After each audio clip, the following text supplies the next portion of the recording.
My sister? Oh, she's still trying to figure out her life. Marcus laughed during his live CNBC interview, and the host laughed with him. I was watching from my studio apartment, the same apartment where I'd spent 3 years building every line of code for the platform he was now calling his billion-dollar baby. Tomorrow, the IPO documents would reveal the truth. Tonight, I let him have his moment. My name is Sophia Chen, and I'm 29 years old. The man on that screen, talking about disrupting the enterprise software industry with his revolutionary AI platform, is my older brother Marcus. To the world, he's a visionary entrepreneur. To our family, he's the golden child who finally made something of himself. To me, he's the person who stole 3 years of my life and called it his own. I set down my coffee and turned up the volume as the CNBC host leaned forward with that expression journalists get when they think they're about to get a great soundbite. So Marcus, there's been some speculation about your technical background. You studied business at Stanford, not computer science. How did you build such sophisticated technology? Marcus smiled that practiced smile I'd seen him rehearse in mirrors since we were teenagers.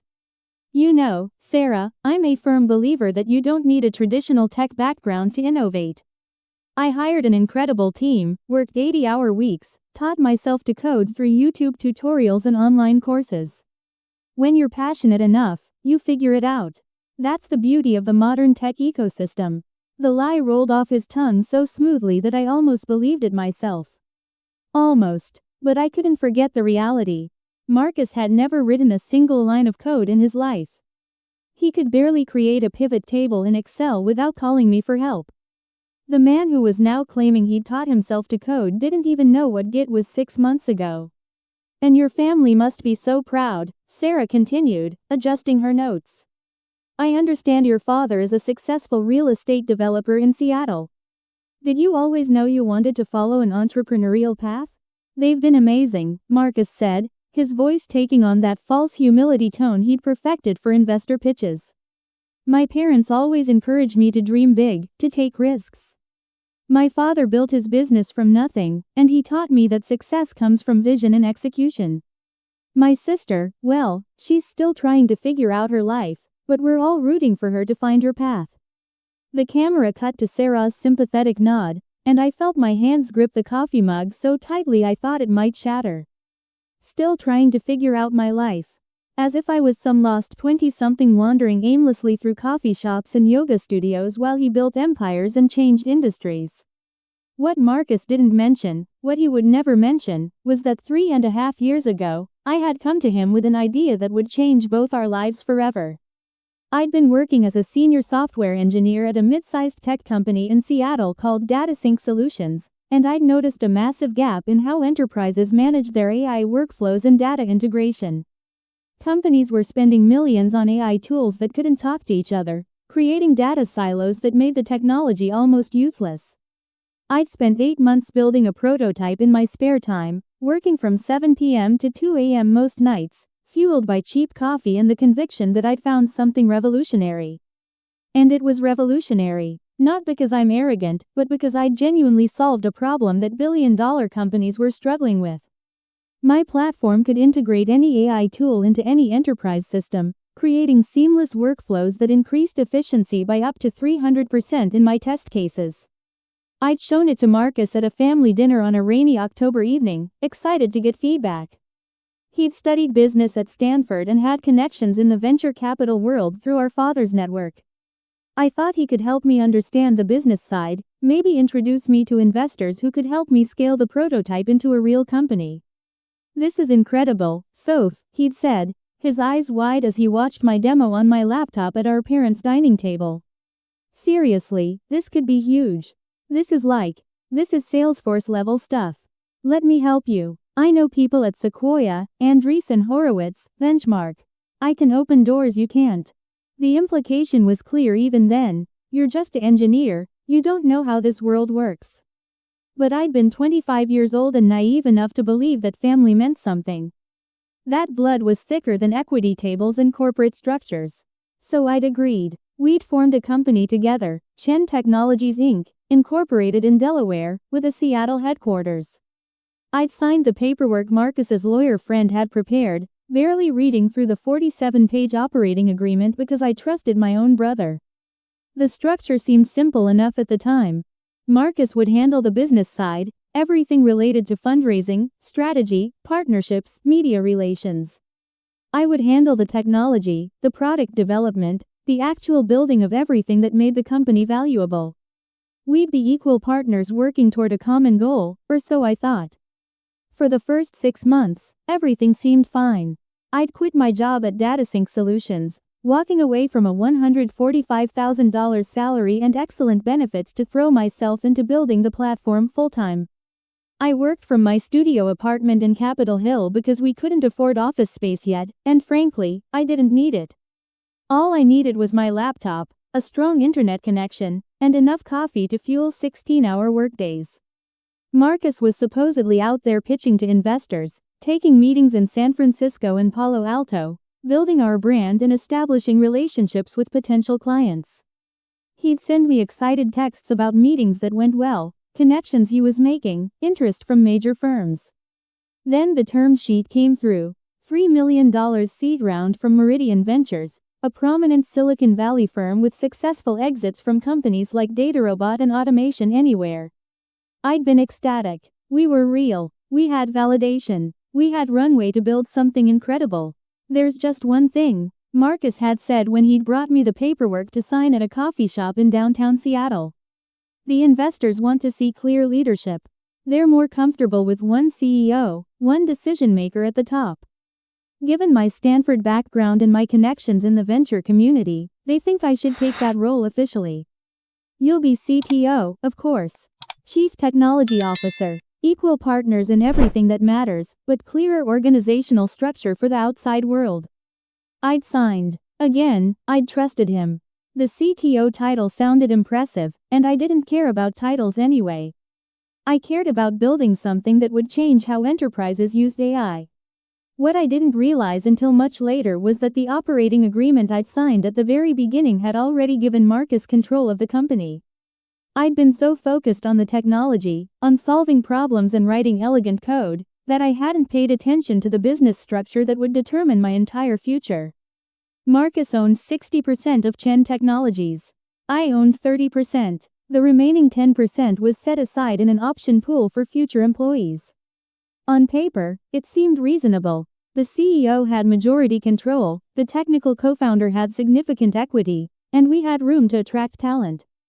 But there was more, because buried in the investment documents was something called a founder vesting schedule that only applied to me, not to Marcus. If I left the company before 4 years from the founding date, I'd forfeit most of my shares, which would revert back to the company. Marcus's shares, however, were fully vested from day one. I didn't discover any of this until about 18 months into building the company, when I'd finally hired an attorney to review our corporate structure. By then, Marcus had raised a Series A round of $15 million from 3 different venture firms, hired a team of 12 engineers to work under my direction, and positioned himself as the visionary founder and face of Chen Technologies. The engineers he'd hired weren't just working under me, though. They were working parallel to me, building features and tools based on technical specifications that I provided, while I focused exclusively on the core AI architecture that made everything possible. To anyone from the outside, it looked like I was just another senior engineer on a growing team, perhaps slightly more senior than others, but certainly not the original creator of the technology. Nobody knew that every fundamental innovation, every breakthrough that Marcus presented to investors and clients, came directly from my original code and architecture. Nobody knew that I was spending nights and weekends rewriting sloppy code that the new engineers produced, maintaining the integrity of the platform while Marcus took credit for building an incredible engineering culture. You need to understand how this industry works. Marcus had told me when I'd finally confronted him about the equity structure, about the vesting schedule that trapped me, about the way he presented himself as the sole founder in press coverage. We were in his new office, which overlooked Elliott Bay, while I was still working from my studio apartment. Investors fund CEOs, not CTOs, he'd continued, leaning back in his expensive ergonomic chair. If we'd positioned you as the founder, if we'd told them the technology came from you, we'd never have gotten funding. Be realistic, Sophia. You're a great engineer, maybe even a brilliant engineer, but you don't have the pedigree or the network. No Stanford degree, no previous startup experience, no connections in Sand Hill Road. I'm protecting both of us by being the face of this company." The condescension in his voice had been crushing, but what hurt more was the realization that he might be right. The venture capital world, especially in 2019 when we were raising money, was notorious for funding pattern matching. Stanford or Harvard MBA, previous successful exit, male, well-connected. I was none of those things. But what could I do? I'd signed the documents. I was vested into a structure that trapped me for 4 years. If I left, I'd lose everything I'd built. The technology I'd created would belong to a company that Marcus controlled, and I'd walk away with nothing. So I stayed, and I kept building, and I watched Marcus become the story. Our family dynamic made everything worse. My father, David Chen, had built a successful real estate development company in Seattle over 30 years. He'd immigrated from Taiwan in his 20s with almost nothing and built Chen Development Group through sheer determination and strategic risk-taking. He was old school, believed in hierarchy and traditional markers of success. Stanford MBA, venture capital connections, CEO title, media coverage. These were things he understood and respected. These were tangible markers of achievement that he could point to at dinner parties and business gatherings. Writing code in a studio apartment? That was just computer stuff that he couldn't quite grasp, that seemed vague and intangible. When I tried to explain what I did, his eyes would glaze over within 30 seconds. "Marcus is really making something of himself," my father would say at family dinners, usually within the first 5 minutes of sitting down. "He's on the right path. CEO at 31 years old, raising millions from top-tier investors. Sophia, you should be learning from your brother. He's got vision, he understands strategy." My mother, Linda, was gentler but no less dismissive in her own way. She'd been a traditional housewife, supporting my father's career while raising 2 children, and she had very specific ideas about success and family roles. "It's wonderful that you're supporting Marcus's company, dear," she'd say, patting my hand across the dinner table. "Every successful man needs good people behind him. That's what I did for your father, and look how well it turned out. There's honor in being the support system. Behind him, always behind him, never beside him, never in front of him, always in the shadows." I tried to explain, once, that the technology was mine. That I'd built the original prototype, that every core algorithm came from my work, that Marcus couldn't code his way out of a paper bag. My father had patted my hand like I was a child making up stories to feel important. "Sophia, there's no shame in being part of a team. Not everyone can be the leader, the visionary. Marcus has always had that special something, that charisma and strategic thinking. You're good with technical details, and that's valuable too. Different roles for different strengths." After that conversation, I stopped trying to make them understand. I focused on my work and told myself that eventually, the truth would matter more than their perceptions. Results would speak louder than press coverage and family politics. The company grew exponentially over the next 2 years. We went from 8 employees to 50, then to 120, then to 280. We moved from a small office in South Lake Union to a gleaming headquarters in downtown Seattle with views of the Space Needle and Puget Sound. We signed major enterprise clients: Boeing, Amazon Web Services, Microsoft, Salesforce, Oracle. The revenue numbers were incredible. $2 million in year 1, $18 million in year 2, $67 million in year 3. Marcus was being profiled everywhere: TechCrunch, Forbes, Business Insider, The Wall Street Journal, even Vanity Fair's New Establishment issue. "The boy genius disrupting enterprise AI," read one headline. "How Marcus Chen built a unicorn before 35 inches," read another. The Stanford MBA who taught himself to code was my personal favorite for its absolute detachment from reality. I watched from the shadows, writing the code that made all his promises possible, fixing the technical debt that his aggressive sales timelines created, working 90-hour weeks to deliver on features he'd already sold to clients before consulting me about feasibility or realistic timelines. "Can you make this work by next quarter?"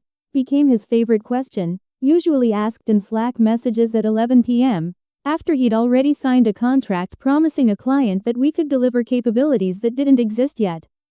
The answer was always yes, because I'd built the architecture to be flexible, powerful, and adaptable.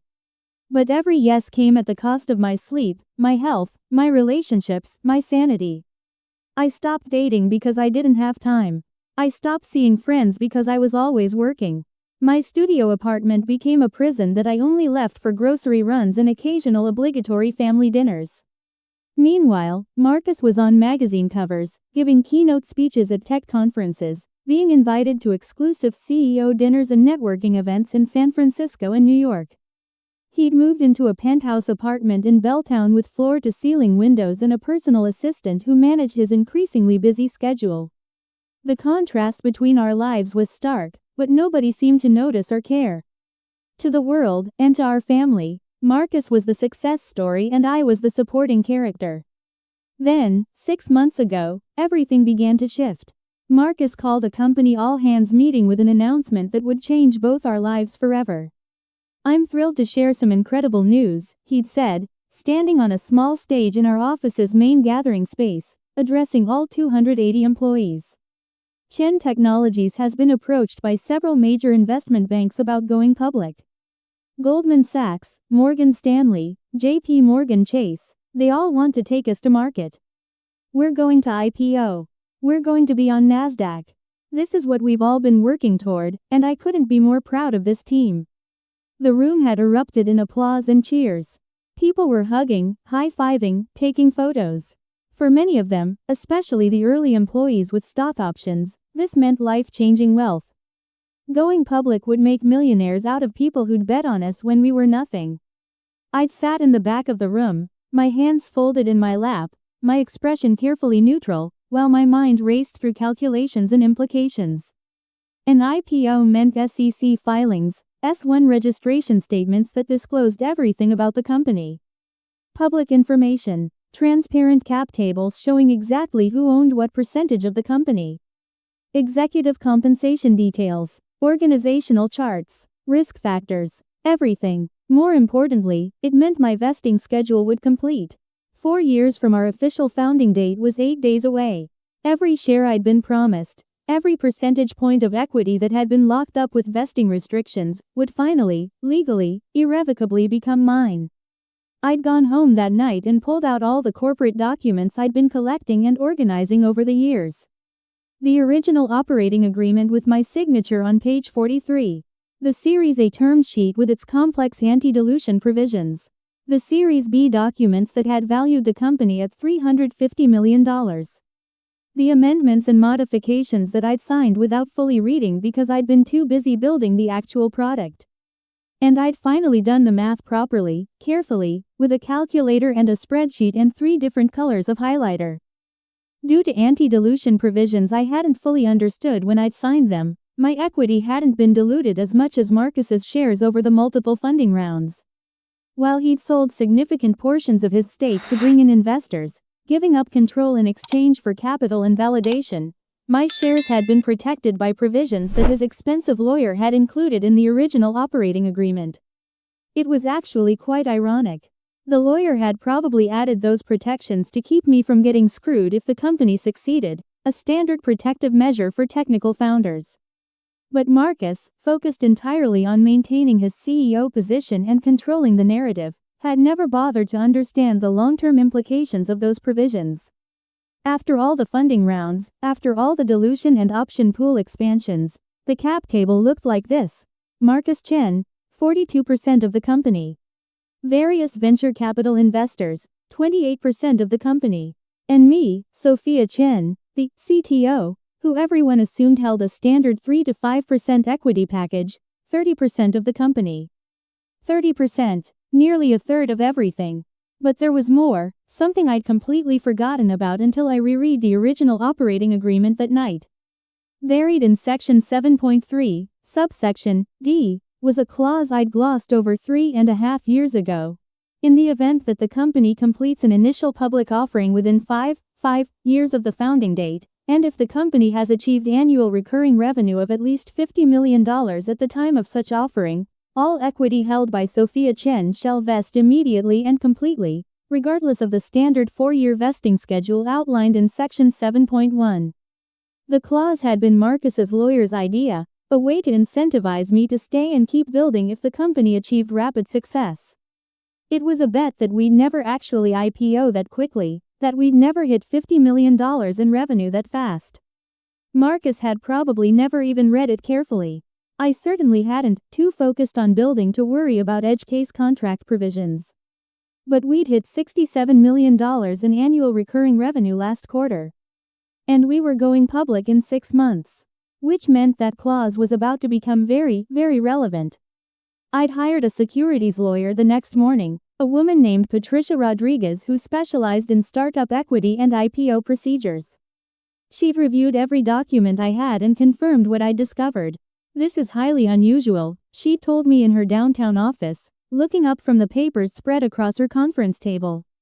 Most CTOs in your position would own maybe 2 to 4% at this stage, after multiple rounds of dilution. Founders typically get diluted down to 10 to 15% by the time a company goes public.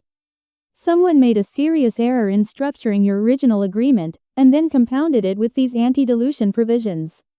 Is it binding? I'd asked, my heart pounding. Absolutely binding. You're about to become very, very wealthy, Ms. Chen.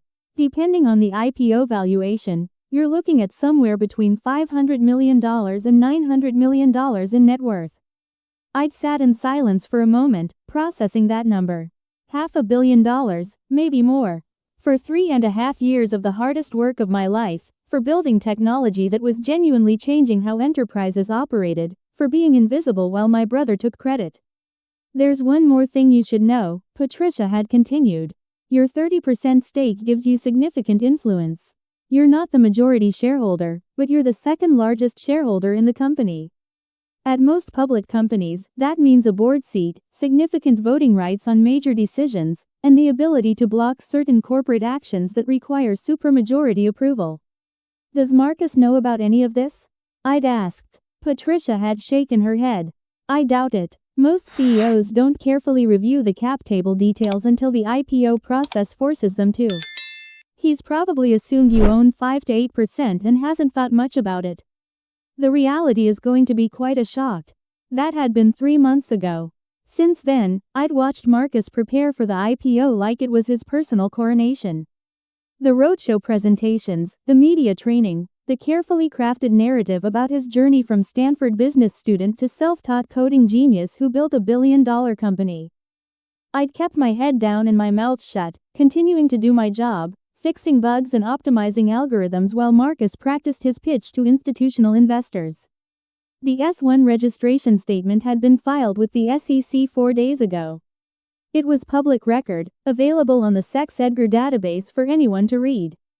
All 347 pages of it, including the cap table on page 183 that showed my 30.2% ownership stake. Most journalists hadn't dug that deep yet. They'd skimmed the executive summary, noted the impressive revenue numbers and growth rates, and written glowing previews about Marcus Chen's upcoming IPO. But eventually, someone would notice. Someone would see my name on that cap table and start asking questions. Which brought me back to tonight, watching Marcus on CNBC's Mad Money, calling me someone who was still trying to figure out her life. My phone buzzed. A text from my father. Watching Marcus on CNBC with your mother. Finally, real success in the Chen family. Maybe this will motivate you to find some direction in life. You're 29 years old, Sophia. Time to get serious. I stared at the message for a long moment, feeling that familiar mixture of hurt and frustration. Then I set the phone down without responding. Another text came through, this time from my mother. Your brother looks so handsome on TV. Did you see? We're recording it. You should call him and congratulate him on the interview. Then my cousin Jennifer. OMG, watching Marcus on CNBC. Your family must be so proud. What's it like having a tech genius brother? Then my Aunt Susan. Saw Marcus on TV. When are you going to settle down and maybe work for his company? I'm sure he could find you something stable. The messages kept coming, a chorus of people celebrating Marcus while simultaneously reminding me of my perceived failure. I turned my phone face down on the coffee table and opened my laptop instead. The difference didn't bother me. What bothered me, what had bothered me for 3.5 years, was that he'd let everyone believe he'd built this alone. That he'd actively cultivated that narrative, appearing on podcasts and panels to talk about his journey as a self-taught founder. Tomorrow morning at 9:30 a.m. Eastern Time, Chen Technologies would begin trading on Nasdaq under the ticker symbol CHEN. The opening bell ceremony would be broadcast live. Marcus would be there with our parents, with his girlfriend Madison, who'd appeared in exactly 0 of the difficult early days, with the venture capitalists who'd funded him. I'd been invited, of course. Marcus's assistant had emailed me a formal invitation to attend the Nasdaq ceremony, to stand on the platform and smile for cameras as the company we'd built together went public. I'd declined, told them I had critical technical work that couldn't be postponed. Marcus hadn't pushed back, probably relieved not to have his awkward little sister in the photos. But I had other plans for tomorrow morning. Patricia Rodriguez had helped me draft a press release, something we'd prepared weeks ago and scheduled to go out at exactly 9:45 a.m. Eastern Time, 15 minutes after trading began.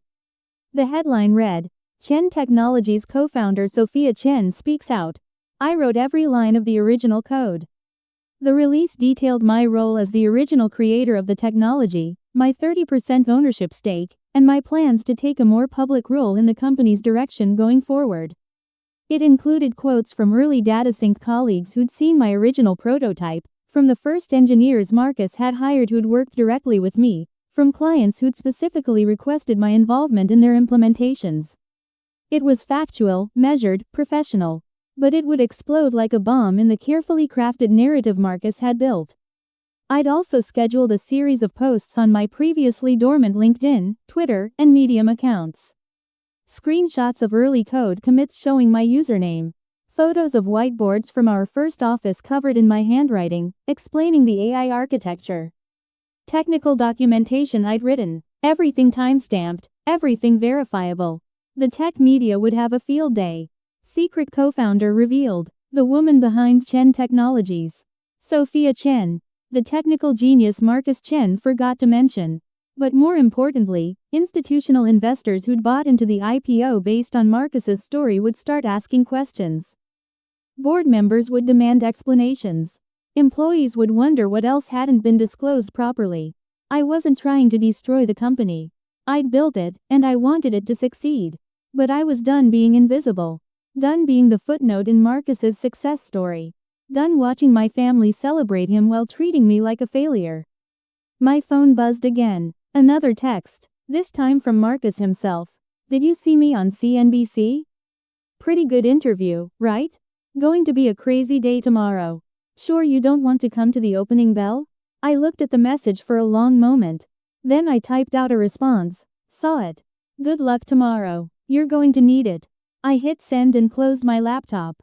Tomorrow morning, I'd wake up as one of the wealthiest young women in America. The tech press would be scrambling to understand who I was and why I'd been hidden for so long. My family would be forced to confront the reality that they'd been celebrating the wrong child. And Marcus would have to face the consequences of taking credit for work he didn't do.